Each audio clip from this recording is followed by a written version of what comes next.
So my friend's friend is dying. His name is Terry Lowry. I guess he's got cancer. Probably won't live more than, who knows, a week or two. Mark's gonna go see him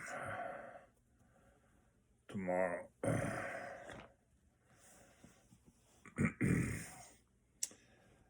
So it's like 4 prayers. First one is inspiration prayer, calling on the Buddhas and Bodhisattvas for rescue. That's the main one.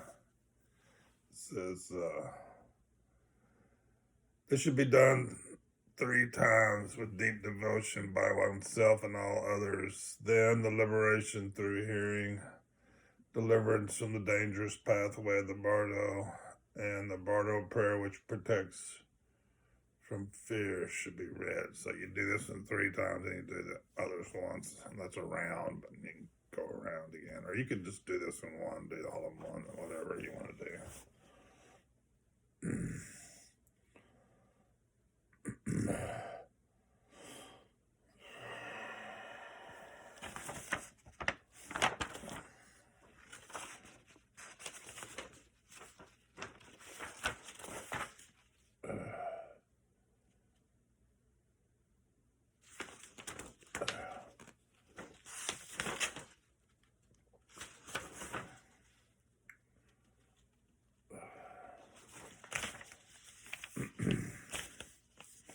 At the time of one's death, one should always call on the Buddhas and Bodhisattvas for rescue.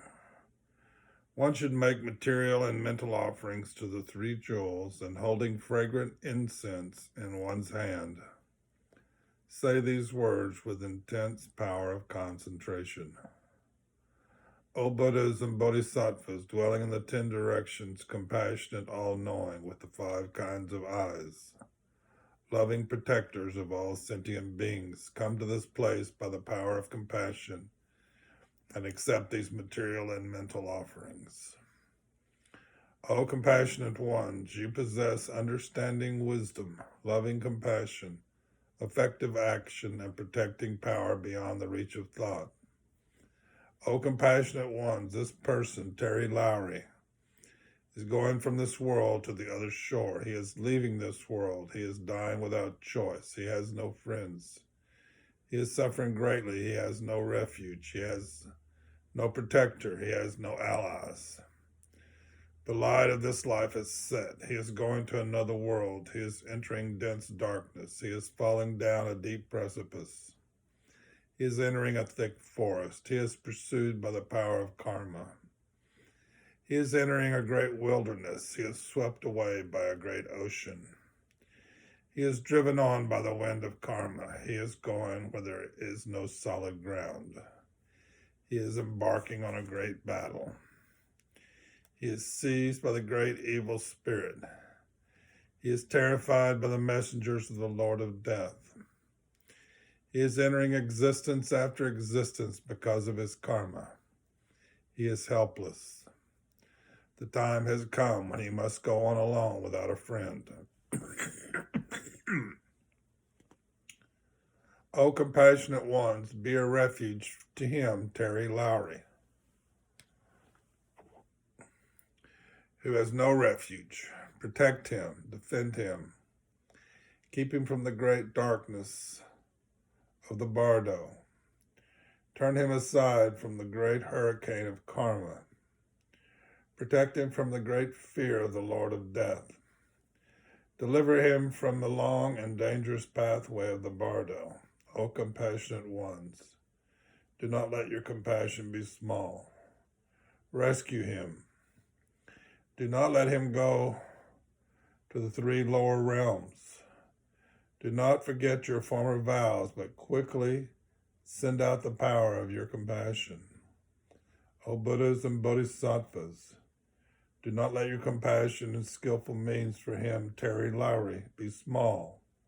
Seize him with compassion. Do not let a sentient being fall under the power of evil karma. May the 3 jewels be a refuge from suffering in the bardo. I don't know, by the time you do all four of those prayers, I don't know, you've really traversed the path of the bardo. It's just like a manual for going through it. And you've, helped them, whether it's clear to you or not how you've helped them, whether it's clear to them or not how you help them, you have helped them, you have reached them at a deep level of their consciousness. But at the time of death, when they can see everything and hear everything, and this one person I relied on is freaking out and bawling and really only concerned about themselves. Ditto, ditto, ditto, and all of a sudden you're the one that's bringing some sanity to the situation. They are very sensitive to that, and very affected by that. It affects their whole mood, and that mood's everything. Whether or not you have confidence and peace and ability to rest your mind in the nature of your mind, that's it, baby. And recognize. That's all this is. This is a test to see if you can recognize that everything is happening is your own mind. It'd be good to have recognized that before and gone through all the stages of that, gone through all the terrifying bits. Then it's like, oh yeah, I remember that. It's just my own mind. It's just an aspect of the path. I like to talk about the 4 stages of gazing. I think it's really, you could say the 4 stages of meditation, but gazing is a little more directly like this. Meditation is like this too, I think. But anyway, there's 4 stages of gazing, which I think brings it insight into the whole meditative process. If you understand these 4 stages of gazing, you're a long way down the road.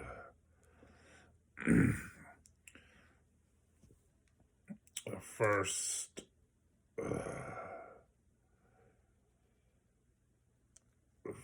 stage of gazing is just our ordinary consciousness that we experience all the time.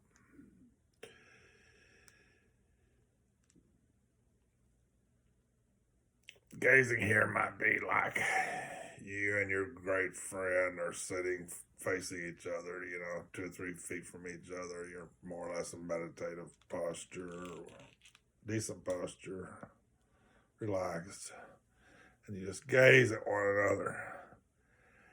And then somehow, I don't know, it's kind of magical. These 4 stages can appear very easily, more easily than normal, but they can, you go through something like this in meditation, but it's not exactly so condensed as this can be.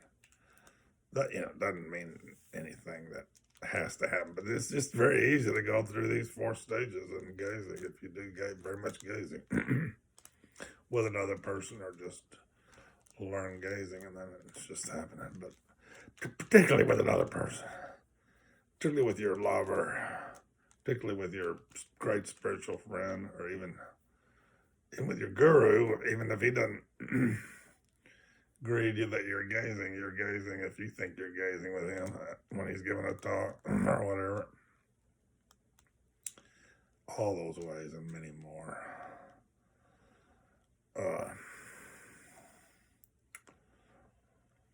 Second stage of gazing is a dreamlike state.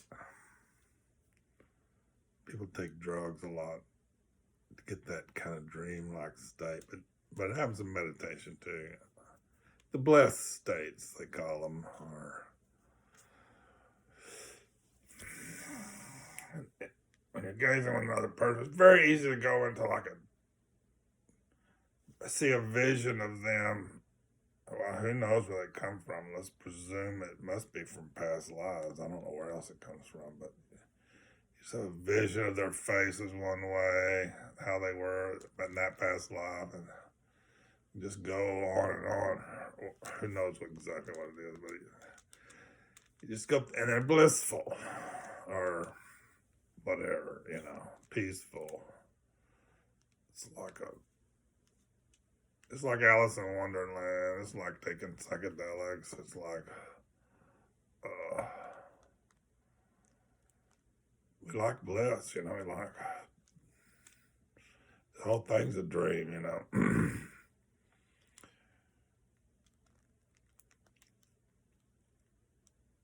But it's, it's not so scary. It's a little disorienting maybe, but it's just, it's not frightening.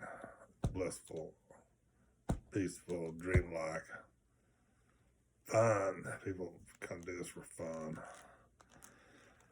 People get into meditation and they like the bliss, and they just kind of attach to that's part of it, and they get a little bit of bliss, and then they just kind of hang there and spend their whole career meditating like that, sort of. Never get past the second stage. Main point is that you reverse these stages. Some people get stuck. Someone gets stuck in stage one, never go any further. Some people get stuck in 1 and 2, 1 and 2, 1 and 2, 1 and 2. But it's important you understand the progression. So stage 3, you move from 1 to 2 to 3. 3 is where scary things show up. The same thing happens in the bardo. You go through, you become like a Buddha for a period of time. You realize everything. It just don't last. It's just a stage you're going through. It's great when you're in there, but people report how great it is when you die. Oh, it's so great when I died. It was really, really great. Well, what happened 2 days later? Well, I didn't really die. I woke up. I don't think you really had the whole course. You didn't get stage 3 or stage 4. Stage 4 is enlightenment. Stage 4 is peace beyond all understanding. Stage 4 is union with reality. Stage 4 is what we really are going for here. We're wanting to progress through these 4 stages to get to stage 4. Stage 3 is the scary bit.